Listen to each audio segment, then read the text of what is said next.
Are you ready to elevate your sports experience? Dive into the world of live sports like never before with Sports Plus PH. Whether you're a fan of a game or just love the thrill of the action, we've got you covered. Register now at sportsplus.ph. Good evening mga ka-Sports Plus. My name is Javi Palanya and joining me for another episode of SPNation Season 2. On my right side, the ever hotly opinionated Dino Lee. And of course, on my left side, Philippine basketball legend, the Rain Man, Coach Renren Ritualo. Guys, kamusta so far? First day of the week, kamusta so far ang Monday ninyo? Okay, long weekend eh. Naman. Oo, Medyo relaxing. Nakaka-relax yung long weekend. Pero daming tao sa cemetery. Dami nga. Pero ang dami rin na nangyari basketball-wise over the weekend. Kaya naman marami tayong pag-uusapan yan sa ating episode for this week. Our first episode this week ng SPNation Season 2. Tingnan natin ang ating mga pag-uusapang mga topics. First, of course, the PBA Finals. Is it too close to call? It's now virtually down to a best-of-3 series dahil nga natay na ng Ginebra ang series at 2-2. And of course, we also have our NBA recap, the 3 games that happened today. And next, we have the Cavs who have started this season at 7-0. Are they for real? And lastly, of course, we will have our SPNation expert picks na papag-uusapan ng ating mga analysts for this episode. Alright, let's dive down into it. Let's talk about the PBA Finals first. Ginebra winning Game 4 yesterday, 106-92 against the TNT Tropang Giga. They have won 2 straight games after being down 0-2 in the series against Talk and Text. And Ginebra, they just came alive in the past 2 games, especially yesterday. Coach Renyan talked to us about how Ginebra has been able to come back into the series and tie it up. Well, balikan muna natin Game 1 and 2 nila. Very evident na they look so tired coming from the series against San Miguel. So games 1 and 2, medyo, makita natin yung stats natin, 106-92 kagabi yung ginawa ng nangyari sa laro. Well, games 1 and 2 nga, sabi ko nga, very tired, very evident yung pagod ng Ginebra. But games 3 and 4, and then LA started, they set up the tempo, he dictated it. Tapos, they converted already sa outside. They're number 1 in the 3-point area, itong Ginebra, but they aren't converting in the first 2 games. So last night and the past 2 games, they began hitting the outside shots, especially si Brownlee last night 3 out of 4. Si Holt, very big contribution. Of course, si Japet also double-double. So yung ginawa ng Talk and Text nung games 1 and 2, minatch nila yung energy ng TNT. So that's why they won those 3-4 games. And of course, syempre, I don't want to discredit LA being a leader inside the floor.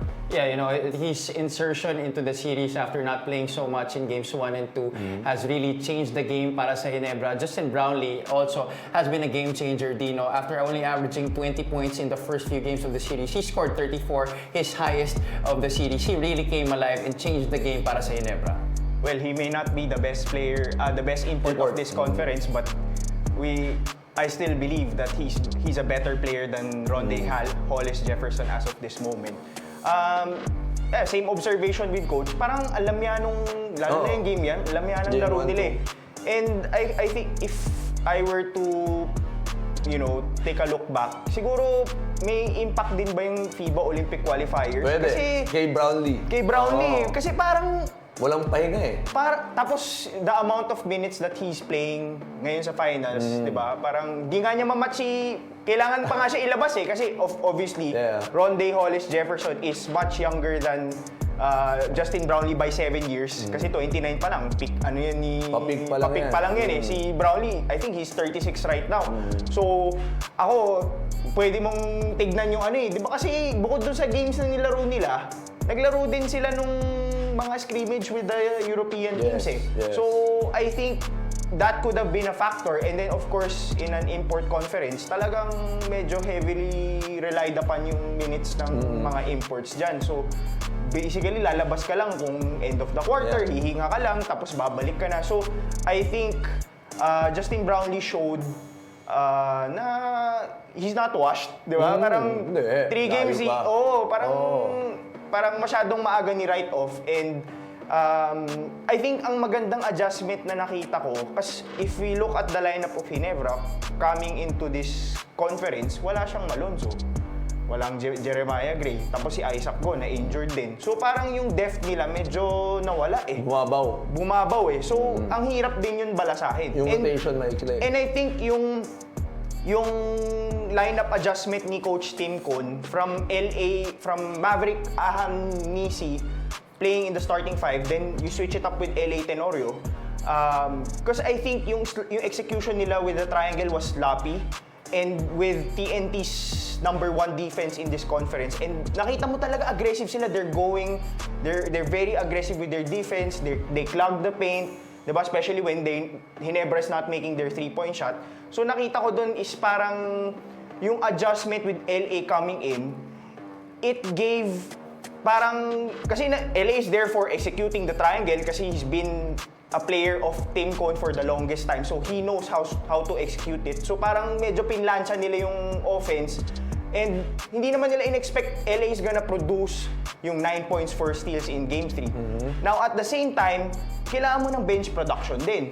Now if you make that switch, I think ang laking tulong nung Maverick Ahamnisi coming from the bench. Yes. Because he's been leading the bench points for the past 2 games, and that set the tone for Barangay Ginebra winning those 2 games. Kasi the first 2 games, they lost the bench points battle.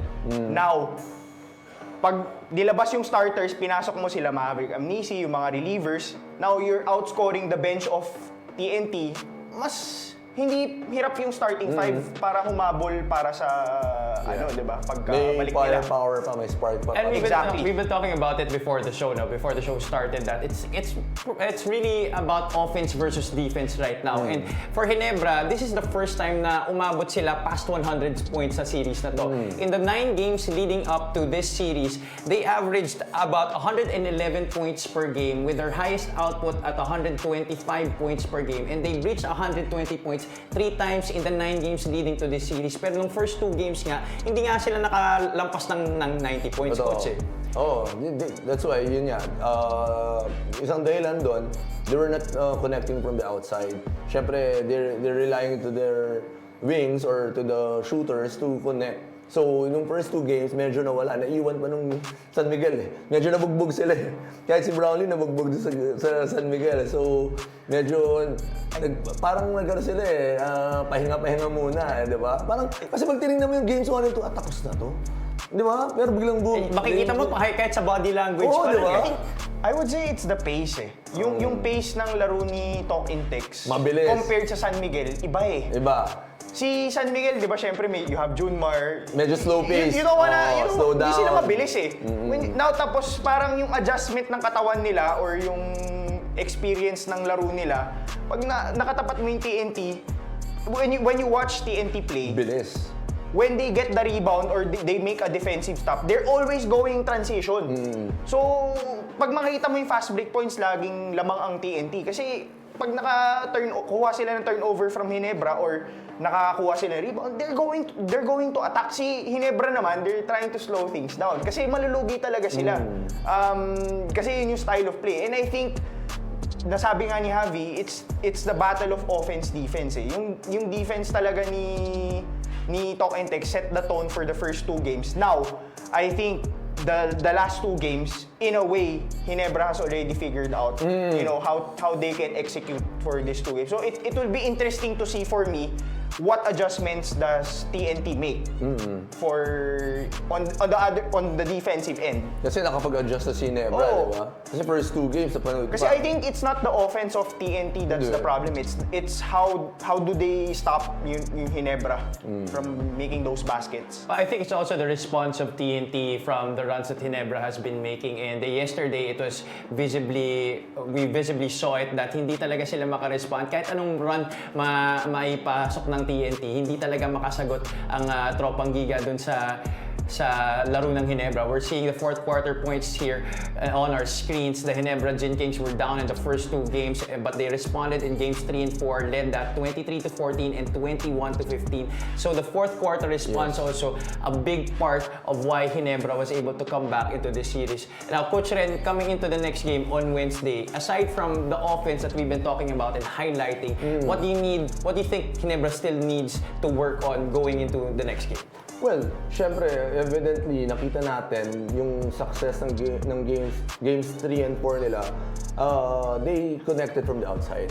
Medyo lumuluwag talaga yung inside if they're connecting from the outside. Same with Talk and Text. If they can make those stops and they can run, which is yun yung game talaga nila. If they made a rebound, if they got the rebound and then run and attack that basket, that's their game. But syempre, si Ginebra, they want to slow it down.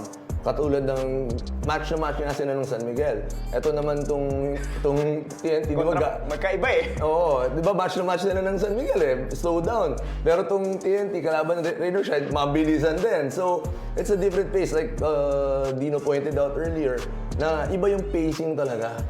Talaga binilisan talaga ng TNT nung games 1 and 2. Etong games 3 and 4, kinontrol naman ng Ginebra yung tempo. Hindi naman absolutely they slowed it down. They made the fast breaks also because I can see LA, Scotty making those easy layups because of defense also. So, for game 5, rubber match talaga yan.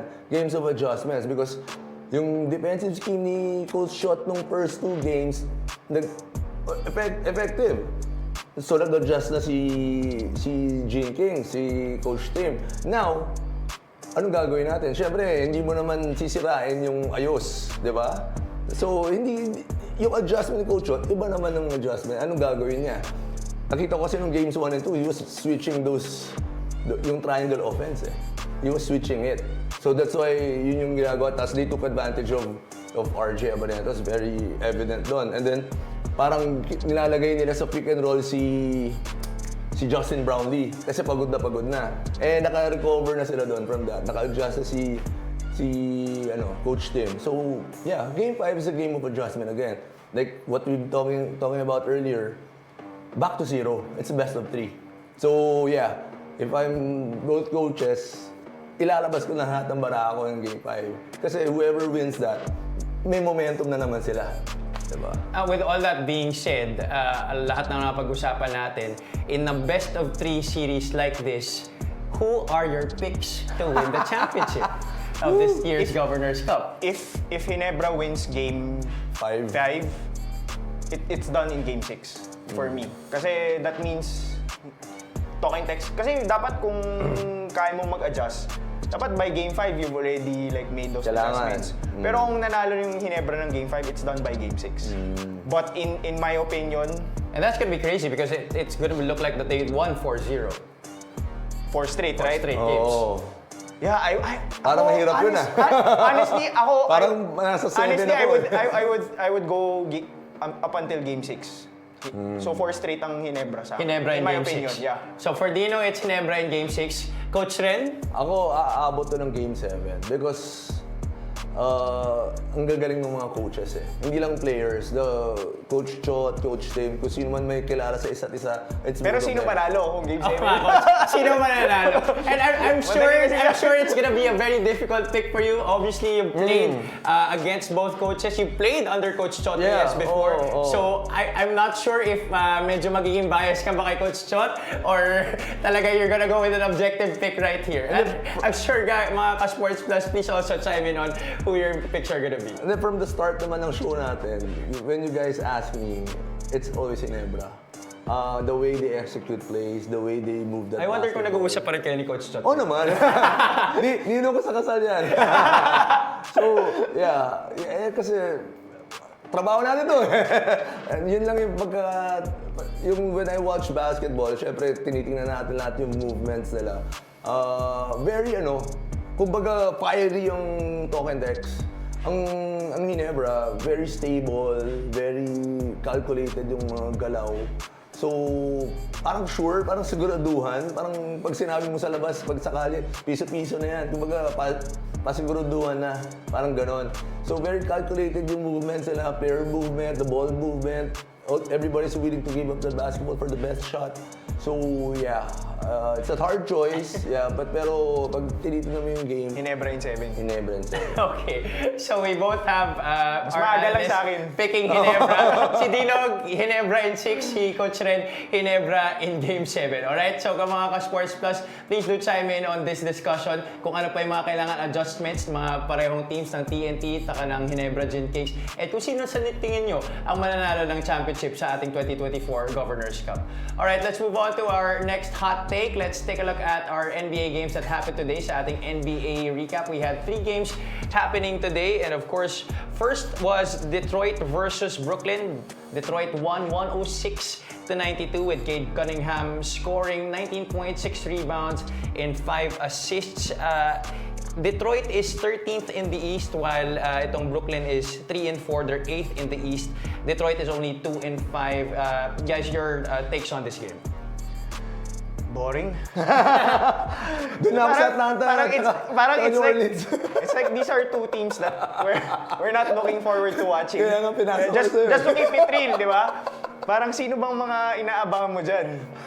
Exactly. I think these two teams are not gonna play in the playoffs, di ba? Yeah, I mean, these two teams are rebuilding teams. I think my question here is, where do both franchises go from here? Yes. Diba? Kasi parang matagal na tong dalawa na nangingitlog to taon-taon eh. Parang nawawala yung mga star players nila lagi eh. Parang ano to eh, kung titignan mo sa PBA, parang Blackwater, Terra Firma Jeep to. Hindi, just to be real ah. But can the same be said for Atlanta and New Orleans also? Hindi naman. 26-111. Mga ano yan, mga siguro parang Converge. Pero yung Detroit parang ano yan eh, parang Terra Firma Jeep saka Blackwater yun sa PBA. Hindi ako nagloloko. Kailan huli For nag-playoffs to? Atlanta versus New Orleans, 126-111. Jalen Johnson starred in that victory for the Hawks. 29 points, 9 rebounds, and 8 assists. This was a game where Jalen Johnson, the 4-year veteran, had led Atlanta in points, rebounds, and assists. A really bright future for this guy. Coach Ren, itong Atlanta, do you think there's a chance that they may maybe swoop into the Eastern Conference playoffs this year? Oh, pwede. Pag sa Eastern talaga sila, Atlanta, because medyo maluwag sa East eh. Pag sa West, tinanong mo ako, parang sikip-sikip na eh. Kasi nandun na ako sa Orlando, Dallas eh. Tinitingnan ko lang kung sino yung ano eh. Well, nag-halimaw dun eh. So, yeah. Pero malakas din yung New Orleans ha. They defeated New Orleans. Very ano din yan. Mabigat din yung team na yan. well, for this game, they did, I would easily pick Atlanta because you didn't have Zion Williamson, you didn't have yun. CJ McCollum, you didn't have Trey Murphy, you didn't have DeJounte Murray. So, basically, you have four key players out of your lineup. Exactly. Obviously, tapos you have on the other side, kompleto yun. May Trae Young ka, May Trae Young ka Jalen pa. Johnson ka. Oh. It's easy pickings for Atlanta. Dito naman sa Orlando versus Dallas, 108-85. The Mavericks winning that easily. They dominated the Orlando Magic, who is now without Paolo Banchero for the second straight game. They were without 29 points from Paolo Banchero, who is out with a torn oblique. So malaking bagay yun para sa Orlando. They were really looking good at the start of the season. You know, one of the young and upcoming teams. Kaya lang, you know, facing a team like Dallas, who is at full strength right now and coming from a deep run into the Western Conference playoffs last year, they're really looking good right now. Loaded eh. Loaded yung Dallas Mahirap pagkalaban yung Dallas pag di ka makasabay sa scoring. Hindi, talagang hindi ka Kailangan mo, kung it's either i-stop mo, you held them below 100, or sasabayan mo yung scoring, tapos wala ka pang bankero. Oh, yun nga. Yung Dallas niya, ang dami nilang pwedeng score, even off the bench. Tapos, syempre, yung addition ni Klay Thompson, di ba parang may comparison? Hirap eh. Oh, parang, sabi ko nga, it's going to be easy for him. Kasi ang gagawin niya lang, it's going to be catch and shoot every single time. Mag-movement lang siya ng, hindi katulad ng hindi katulad sa Golden State, he will run around. Ito, parang yung movement niya, very limited lang. Kasi, Spot up ka. spot up lang siya eh. Adjust lang siya sa corner, adjust lang siya sa wing. Pasahan ka agad siya. And si Luka and si Kyrie, ball dominant, but they're willing to pass. They're willing to see that open guy, which is always Klay. Kasi didepensahan mo siya eh. Yeah, imagine last year, di ba? Sino ba yung nasa pwesto ni... Si Hardaway. Hindi, sa pwesto ni Klay Thompson, it was Derrick Jones Jr. Yeah. Oo. Tapos Now, diba? you switch it up to Klay Thompson. Upgrade. Kung ikaw yung kalaban, hindi mo na pwedeng bitawan yun. Oh, dunker yun Tapos, si Johnson. Si... ang problema nun, Derek Jones. dati you can sag off Derrick Jones and allow him to take that three. Pero Now, he's making it last year. Pero hindi consistent. Hindi Klay Thompson Hindi levels. Klay Thompson, oo. Now, tapos ngayon, you still have Kyrie, you still have Lahat Luka deadly. Doncic to deal with. Now, you have to pick your poison na. Do you... Wala eh. Parang... Banalasot ka lang. Last on lahat. So do you think this experiment that Mark Cuban has made by joining Kyrie and Luka together is now taking good progress? And do you think that with the run that they had last year, mas maganda pa ang ipapakita nila heading into the playoffs this year? Super early predictions na naman. Ang offense, walang problema ang Dallas. It's their defense. It's like, Exactly. katulad ng last season, wala namang problema sila sa offense eh. Yung defense yung problema nila talaga. So, they have to solve that because alam na na-expose na sila nung championship eh. Against Boston eh. So, talagang their defense, kailangan kung sino man itatago nila, itago na nila. Ang laki nun, si Luka yun eh. Si Luka ang inaatake nila, di ba? So, yun yung kailangan nilang i-solve. Ay, siguro yung bukod sa defense, I would say yung depth sa off the bench Ilalim. nila. Oo, kasi... They're very top-heavy eh. I think parang a lot of people, a lot of people criticize Luka that he doesn't play defense. Pero he's a big load on the offensive end. Big load Sobrang talaga. laki nung ine-exert niyang energy. And I think yung nagkaroon ng GM vote this year, yung GM survey, I think he's top 1 in terms of the amount of adjustment teams make Siyempre. on the defensive. Oo. The adjustments that coaches make on the Hindi mo naman ibibigay So sa parang kanya sa akin, we can give Luka some slack kasi dude, grabe naman yung Baka ginagawa niya sa opensa Baka talaga. makausap si Holt ah. Pareho sila eh. Si RSJ yung binabantayan niya buong game kahapon. Siya rin yung nagta-top score. Oh. makausap ni Holt yan. Sabi ni Holt, kaya yan. Pero yun, I think it's the depth. Kasi outside, di ba, syempre, the starting five, with PJ Washington and Daniel Gafford. Tapos sa bench mo, nandun si Derek Lively. Now, after Derek Lively, who do you count on? Kasi, syempre, mahirap din sa starting five if you're playing extended minutes. Especially in the late into game season. Ang ginagawa naman nila, inuupo muna si Kyrie, sub sila, tapos magsasabayan sila sa quarter, tapos upo yung isa. Ganon. Magsasabay sila ng first quarter, tapos uupo yung isa kung sino. Mauuna yung isa, tapos pag lumabas yung isa, papasok na yung isa. Ganon yung diskarte ni Jason Kidd. Pero I would, in a long season kasi tingin ko magiging important is sino yung Malalim. established. Oo. I think like yan sila Jaden Hardy. I think those kinds of players kailangan nila. Si Najee Marshall. Yes, that's right. I think they need those players to step up, especially with the long season. Kasi mahirap din pag long season, inaasahan mo lang lagi yung starting Pero five. sa totoo yan, yung system nila, yung Dallas, paano ka mag-a-adjust if you're coming off the bench? If ganun yung system mo, it's talagang gagaling sa isang tao yung play. Puro pick and roll. Oh, di ba? Magagaling kay Kyrie, magagaling kay Luka. Eh, paano pag umupo yung isa? Parang, kanino magagaling yung offense? Parang they have to come up with a play na talagang ball movement, player movement. Kailangan may ganun. Kasi pag umupo yung dalawa, like what you said, sino pupuntahan nila? Diba? Hindi naman pwedeng mag-create lang si Klay Thompson ng kanyang sa sarili niyang tira or create for someone else. Well, at the end of the day, it's gonna be up to Coach Jason Kidd kung paano niya aayusin yung mga pyesa na meron siya sa sobrang lakas ng team niya. They're 4-2 right now, tied with the LA Lakers in the Western Conference. We're gonna see how far the Dallas Mavericks can go in this season. Now let's move on to our next hot take. The Cleveland Cavaliers have been smoking hot to start this season, 7-0 to start this year's NBA campaign, and they have a chance to tie their best start in an NBA season since 1976, 8-0 when they face the Milwaukee Bucks tomorrow. Are the Cavs for real. Look at their season stats right there. They're second in points at 123.1 points per game. First in field goal percentage, 52.6%. Second in three-point field goals, 40.6%. And of course, number one, they only share that honor with the Oklahoma City Thunder, but they have more games. They have won more games, and that's why they are number one in the whole NBA. Your thoughts on the Cleveland Cavaliers so far? You have 5 guys averaging double figures led by Donovan Mitchell. When we talk about for real, ano ba itong pinag-usapan natin? Abot ng championship. Championship? Oh, for real eh. Parang sa akin, hindi pa eh. Kasi if you look at the strength of their... Parang sa akin, it's too early to tell. And if you look at their 7-0, yung 7 wins nila, they only beat 2 above 500 teams. Now, which is New York and LA, the Lakers, di ba? Pero yung the others, Toronto, 2-5. Detroit, 2-5.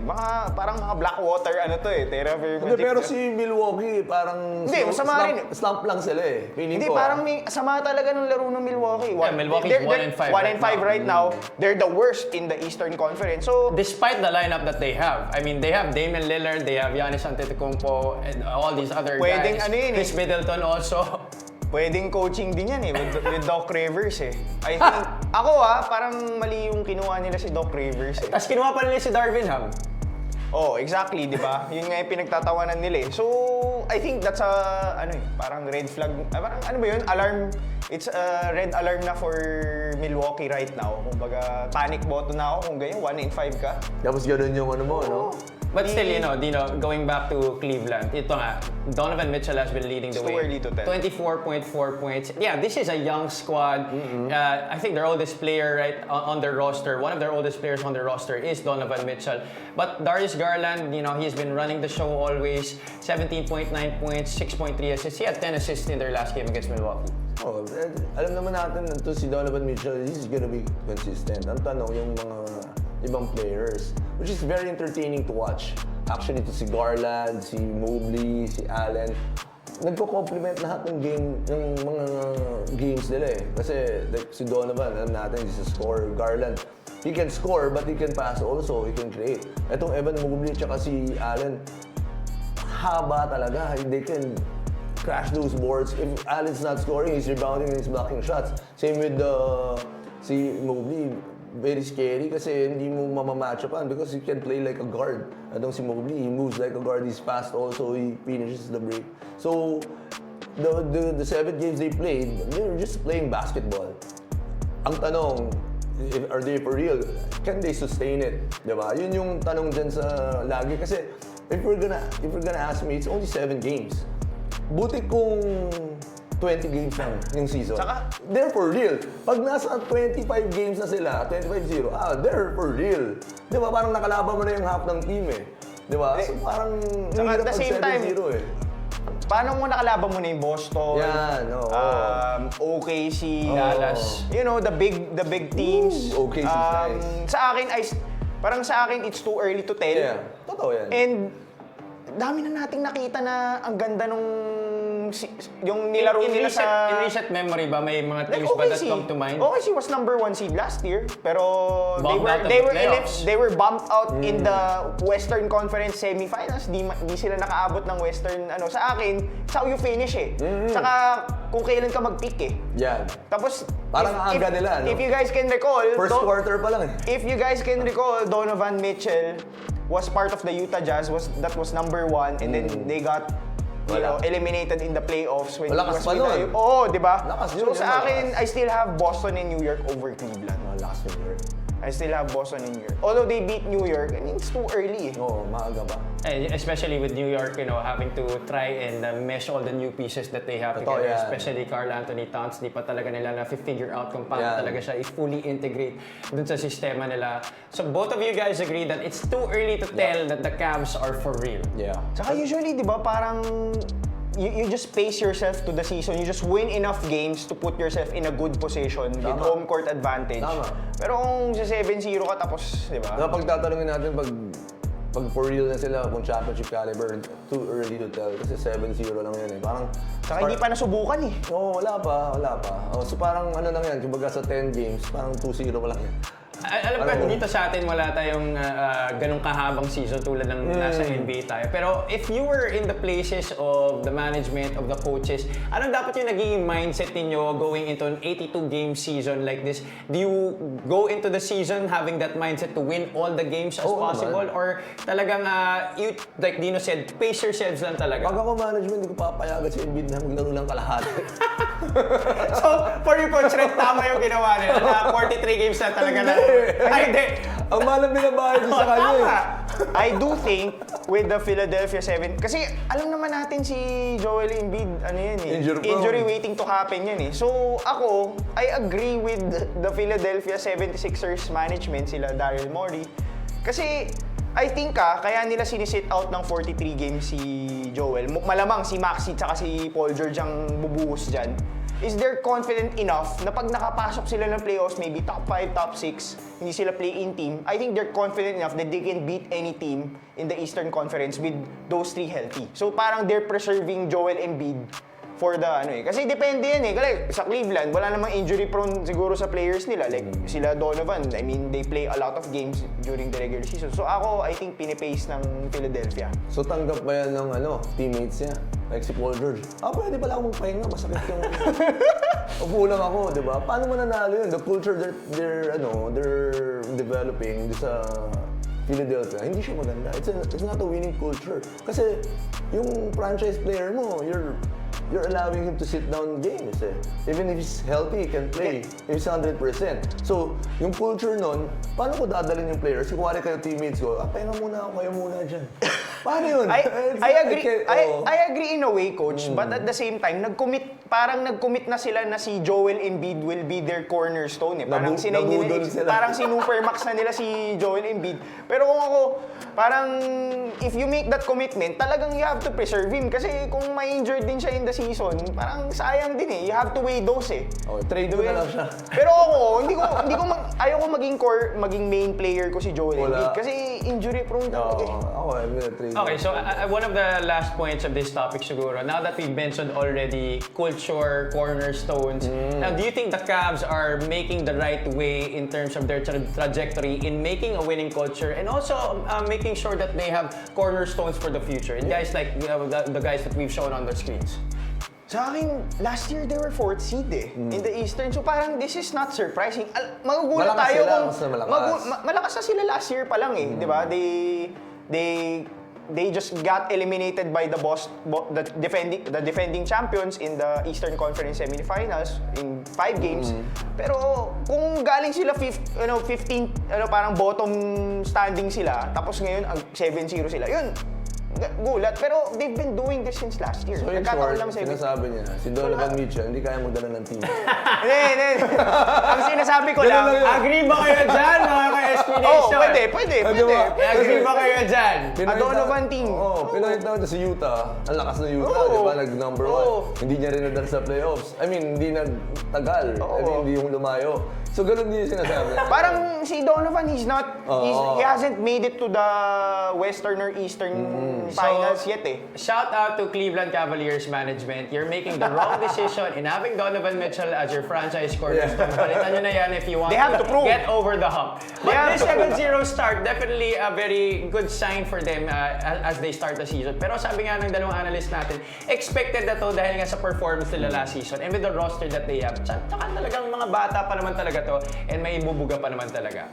Alright, let's move on to our last hot take for this episode. Tingnan natin ang ating SPNation expert picks for our games tomorrow. All teams will be playing tomorrow. We have over 15 games tomorrow sa ating NBA schedule, but we will only be talking about 3 NBA games. And for our expert picks, we have, of course, first, I think we have the Milwaukee Bucks going up against the Cleveland Cavaliers. Yes. That's the second time in 2 days. Of course, the Cleveland Cavaliers was able to win on a buzzer-beating shot by Donovan Mitchell at the end of the game to go 7-0.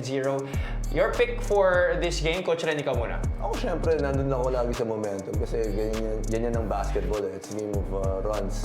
To Cleveland, they're making a run, 7-0 until they lose. So, I'm going for Cleveland Cavaliers. like you said nga, sabi ni Dino, sama talaga ng Milwaukee. Oh, you have the top So team. they have to figure it out first. So if you're gonna ask me, I'm going for Cleveland. Yeah, I agree with Coach. You have the top team in the East who's riding a 7-game winning streak, undefeated in the season. And then you have this team that's expected to be one of the top teams in the East. Then they're underperforming right now, which I feel they should push the panic button. And if your management... Already at 1-5, ah. First Yeah. 6 games, panic button agad. Oo, kasi sa akin, parang sama talaga ng Doc Rivers eh. kung sasayangin mo lang, kasi I think Giannis Antetokounmpo right now is I think 29. So kung sasayangin nyo lang yung peak ni Giannis, trade nyo na lang. Bigyan nyo na lang sa Miami. Yan. Para may kalaban naman yung Boston. Ganda nun, may Jimmy Butler ka, may Bam Adebayo, di ba? So, yun yung sa akin. Parang sana i-trade na lang nila si Giannis. So this was a fairly high-scoring game, 114 to 113. Do you think it will take the same trend in this game? High-scoring ba ulit ang mangyayari dito, guys? Oh, syempre. Like what yung Cavaliers performing in past 7 games, lahat gumagawa. Like you said nga earlier, five players yung nag-average ng double digits. Hindi pa nga natin nabanggit si LeVert na minention ni Dino kanina off cam. So yeah, it's going to be a high-scoring ball game. And of course, syempre si Damian started that game. Natong talo nila dito sa Cleveland, he started hot nung first quarter. Actually, lamang box dito eh. Yeah. First half eh. So yeah, it's going to be high-scoring pa rin. Alright, sa Cleveland, sino tingin nyo ang puputok na player dito? Donovan Mitchell ba ulit ang aasahan natin dito? Donovan yun? Gusto ko si D-Wade. Si Dean Wade. Si Dean Wade, no? Yung the white guy dude, comes yeah. off the bench. So, Coach Ren, tingin mo si Dean Wade, ha? Okay. Tsaka questionable pa si dito. I mean, although I think injury report-wise, si Giannis kasi questionable for this game. And si Chris Middleton is still out. And then for Cleveland, it's Caris LeVert that's questionable. So, lalo na pag di naglaro si Giannis dito, talagang feel ko tambak to eh. Eh di, kung hindi maglalaro si Giannis, edi si Mobley ang pipiliin ko. Kasi wala na siyang bantay. Wala siyang bantay. It's gonna be a walk in the park for Evan Mobley kung talagang di maglalaro si Giannis Antetokounmpo. Alright, so that's our expert picks for Cavaliers versus the Bucks. That's gonna happen tomorrow at 8 o'clock a.m. Our second game para sa ating Sports Plus Nation picks, expert picks. It's LAL versus the Detroit Pistons. LA is at 4-2 while Detroit is 2-5. Dino, I think it's pretty obvious who your pick for this match is gonna be. Pero kasi, minsan yung Lakers parang di ba? Pag May konting doubts Wait, I was not expecting I checked the injury report kasi. Si Anthony Davis and si Austin Reeves is parang may iniinda eh. Injured. So parang, pero they're labeled as probable for Well, they're coming off a win. They won against Toronto, 131-120. Parang Pero- hindi maglalaro yan. Si D'Angelo Russell is questionable. So 3 of their 5 players is in the injury report. Let's go, Bonnie! D'Angelo Russell is questionable with the right foot contusion, Austin Reeves with the right ankle sprain, and Anthony Davis with right hip soreness. So if Anthony Davis plays, at least kung hindi maglaro si Austin sa D'Angelo, I think I still see them winning.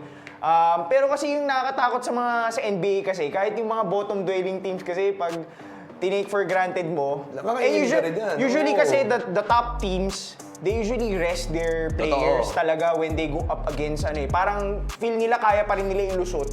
Ang problema dyan, paano kung uminit yung mga like yan sila Cade Cunningham, Jalen Duren. Totoo yan. So baka kumbaga I would still pick the Lakers, pero baka may silat eh.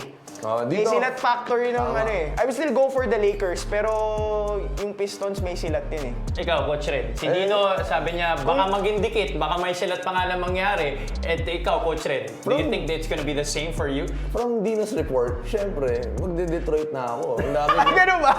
ang dami injury. Probable naman to play. Probable For naman sure, si for sure si AD pag binaramdaman niya, hindi maglalaro yan. And Ganun lang kasi Detroit is yun. coming off a win, so medyo may momentum Yes. coming on their side. Oo. 106-92 yung panalo nila against Brooklyn. And Pero- Cade Cunningham did have a good game. I still, iba yung Lakers ngayon eh. So kanina medyo may parang ako kasi pero tingin ko Pero pag sinabi chance to mong- step up nila Dalton Knecht, Wala. Bronny James. Detroit ako. Detroit. Okay, so magkaiba tayo for our second game. Si Coach Ren, surprisingly, picked the Detroit Pistons to win against the LA Lakers while Dino sided with LA. But do you think, guys, it's gonna be a close game? Do you think it's gonna be a high-scoring game or a low-scoring game? Kasi yung Detroit, not really a team that scores in the hundreds a lot. If tama yung mga report ni Dino, hindi maglalaro to si AD, hindi maglalaro si Austin. Probable, coach. That's 30 points already. So talagang low scoring yan. So talagang feeling ko Detroit ang mananalo. Because sino magpupuno dito kay AD tsaka kay Austin Kung Reeves, mga eh? Blackwater nga at saka Terraferma Jeep na nanalo, di ba? So, pwede rin manalo ang Detroit. Now, nakikita ko maganda dito sa Lakers, di ba? For all the Laker fans out Bronny there. James, balit kayo. Yeah, it's a chance. Austin It's a chance Reeves, time to shine. for yung mga bench players nila to Time to shine, get ah. starting 5 minutes, di ba? But don't you think that with JJ Redick now at the helm, that this is a very different Laker team than what we've had the past years? Especially last year when it was Darvin Ham leading the way. He didn't coach shit. Pero malalim ba? Malalim ba si LA? Well, not I think- as deep as the other Western Oh, I Conference think teams. in ngayon my kasi opinion. si Jared Vanderbilt is out. Is still out kasi he's one of their key rotation players. And then I think actually yung kulang nila yung bench nga eh. That's what I've been Diba? saying in the past couple of episodes.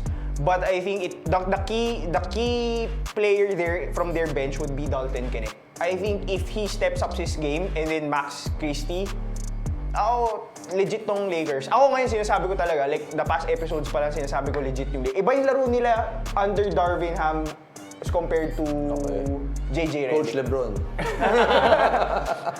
Alright, so it's Detroit and LA para kay Dino. Si Coach Ren nag-side sa Hindi, Detroit. LA ako Oo nga, Detroit, LA. Detroit.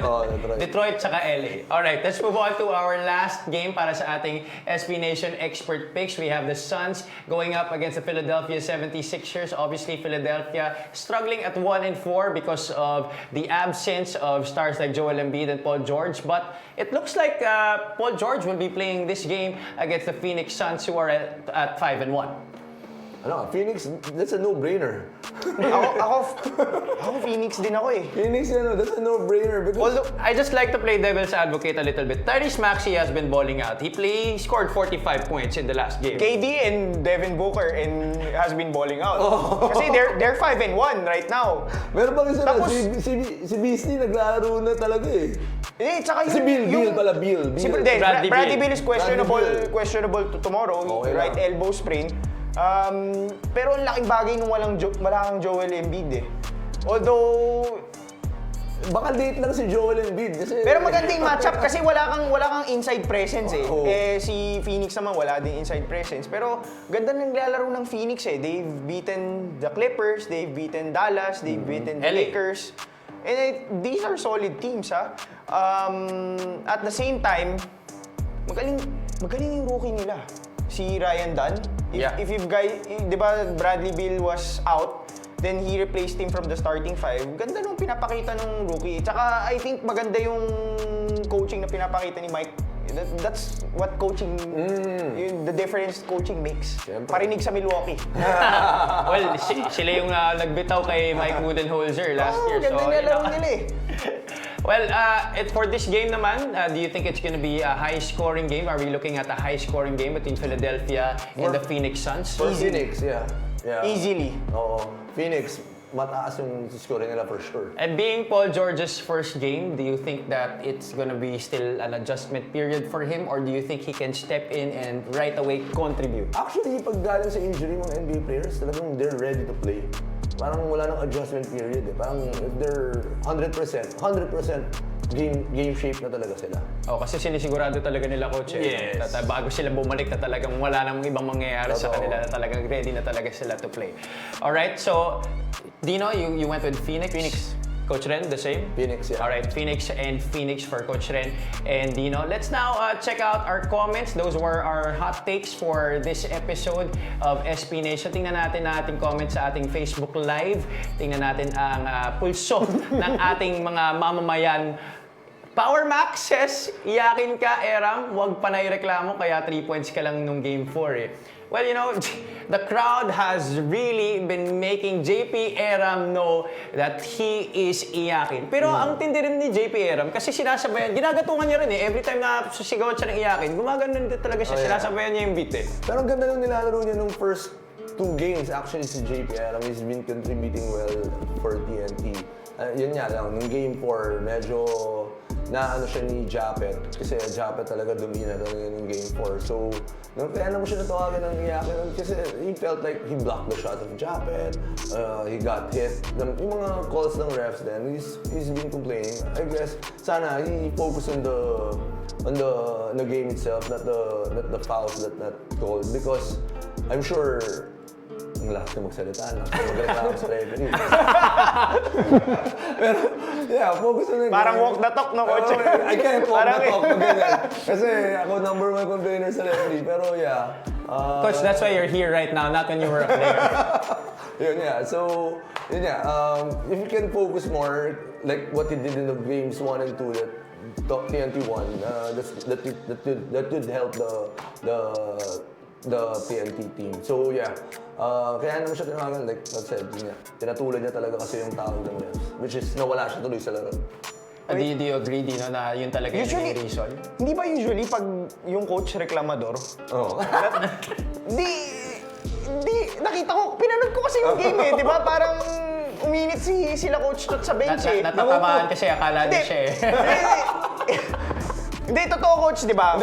Pag yung coach mo, hindi nagrereklamo sa ref, focus tayo sa laro, yun yung magiging... Hindi, other way around. Pag reklamador yung kasi sinasabi ng coach, ako na lang bahala dyan. I'm the one will do the talking. Huwag ka nang magreklamo, focus na game. So that means, you mean to say hindi nagrereklamo masyado yung talk and text kaya nagrereklamo si JP Eram?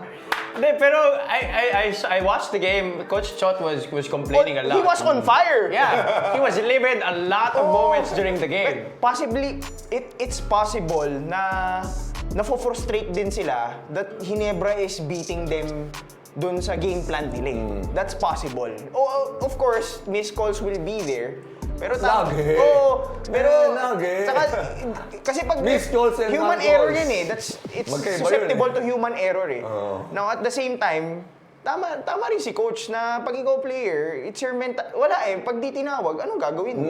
So, usually sasabihin ng coach or ng coaching staff, ng assistant coaches, let us do all the talking, the complaining. Wag na kayo focus on the game. So yun yung sinasabi lagi. Kasi if I complain a lot, tapos ikaw magko-complain ka, disaster na yung mangyayari. Ang dami mo na kasi masyadong iniisip pag ganun eh. Pero syempre, iba rin naman yung parang puro mali na yung tawag. Iba rin yun, di ba? Oo, sinasabi mo. Hindi, maiinis ka rin talaga kung puro tama nyo yung tawag nyo. Parang wala nang complain. Pero sa akin yun yung napansin ko eh. Pag reklamador yung coach, dama yung masasabi yung player. Pero you know, I also feel for Coach Chot. Siyempre, who wants to lose 2 straight to Ginebra? You know, that's a team of the people. Kaya naman, nung times na dinodominate nila in the first 2 games, ang sakit na naman para sa kanila na in the next 2 games, natalo rin sila and there were a lot of calls that didn't go their way. Alright, thank you so much, Power Mac, for that comment. Let's move on to our second comment. Alright, next comment from Dropping Dimes Events Manila. Thank you so much. Constant commenter yan sa ating mga feeds. TNT pa rin, nakadalawang tsamba lang yung Hinebra. Malayo yung galing ni RHJ kay Manong Brownlee. Tapos wala na yang si Abarientos, di uubra kay Castro. Well, many people have been saying that talagang Jason Castro has had the number of RJ Abarientos in this series despite the nice confidence that RJ has had in his rookie conference. Siyempre, you can't discredit Jason Castro. He's one of the best players in the PBA. Of course, if he's facing a rookie, he's a vet na he's been there, done that, ito si Jason, he'll take advantage. Kung ano naman yung makukuha niyang advantage, he'll take it. Tapos itong si RSJ, tsaka kay Manong Brownlee, very evident naman talaga yan. Totoo naman, sobrang bata pa ni RSJ compared to Brownlee because RSJ, yung energy niya, hindi mo kayang tapatan eh. He's playing 48 minutes eh. And then si Brownlee, he's parang tumatahi lang siya. Parang he's calculating his moves, very yung articulate. Strategic siya eh. Articulate, strategic. Kung naman yung paano yung atake niya, he'll take advantage of it. Like, for example, nakita ko isang sequence doon. Nagkaroon ng switch, si Pugoy tsaka siya. Napunta siya kagad sa post. One quick move, bangga kay Pugoy, 2 points. Yung mga ganong galawan na ni RSG, susugurin ka talaga kahit sino kang kaharap So yeah, that's the difference of RSG and Brownie. Ako, when it comes to RJ Abarientos, I think it's pag rookie talaga, hindi mo ma-expect na lahat magpa-perform pagdating ng big games. Pero kasi... Tsaka you have to give time If you look at the lineup of Ginebra, pag ikaw yung sa kabilang coach, siya yung maatakihin mo. Kasi pag nakita mo yung lineup mo, Scottie Thompson, Holt, Japet Aguilar, Brownlee, sino nga atakihin mo doon? Siyempre, pag nandun si RJ, siya atakihin. And kung di ako nagkakamali, coach, di ba, playing for TNT also and under Coach Shot Reyes, I think yung coaching style ni Coach Shot is they exploit the mismatches. Yes.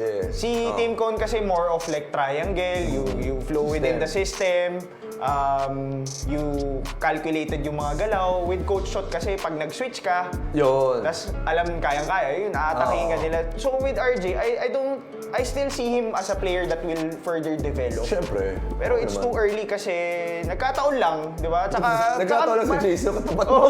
Tsaka at the same time, hindi, mahirap talaga. It's quite challenging for a rookie, especially on the big stage, for you. Yeah, he played well against San Miguel. Maybe mas pabor yung matchup sa kanya. Pero with this time around, I think yung game plan, it's... Si Ray ng Batak pa. Diba? Ray ng Batak, parang ini-exploit din siya kasi Ray ng Batak is like my size, parang matangkad na point guard. Jason Castro has gone on to say naman on many interviews na nung rookie siya, mas magaling pa rin naman talaga si RJ Abarientos kaysa sa kanya. Yun yung sinasabi niya. Teka lang, teammate. Do you agree, Coach Ren? Teammate si Jason nun Parang agree na mas magaling si RJ nung rookie si Jason? Pero sobrang obvious, mas mabilis talaga si Jason sa kanya. Parang I think the speed is no magaling. question. I think the speed is no question. Iba yung Jason Castro. When it's all said and done for RJ, I still see Jason Castro having a better career than RJ. Iba yung Jason. Well, I think until RJ Abarientos has matched At or one point, surpassed he was the best point guard in Asia. Exactly. As long as RJ Abarientos is not able to surpass what Jason Castro has done on the national stage, RJ will not have a better career than Jason Castro. Pero iba pa rin yung Johnny. Ay, syempre.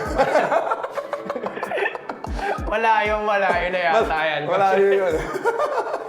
Alright, let's move on to our next and last comment for this show. Champion Online Shop said, pwede bang half lang sweldo ni Embiid? Kalahati lang naman ang season nilalaro niya. Hindi siya nahiya sa mga fans na nagbabayad ng tickets sa games. This has been the issue of a lot, especially yung mga NBA legends who, especially for Jordan, si Michael Jordan, considered the GOAT of basketball, has said that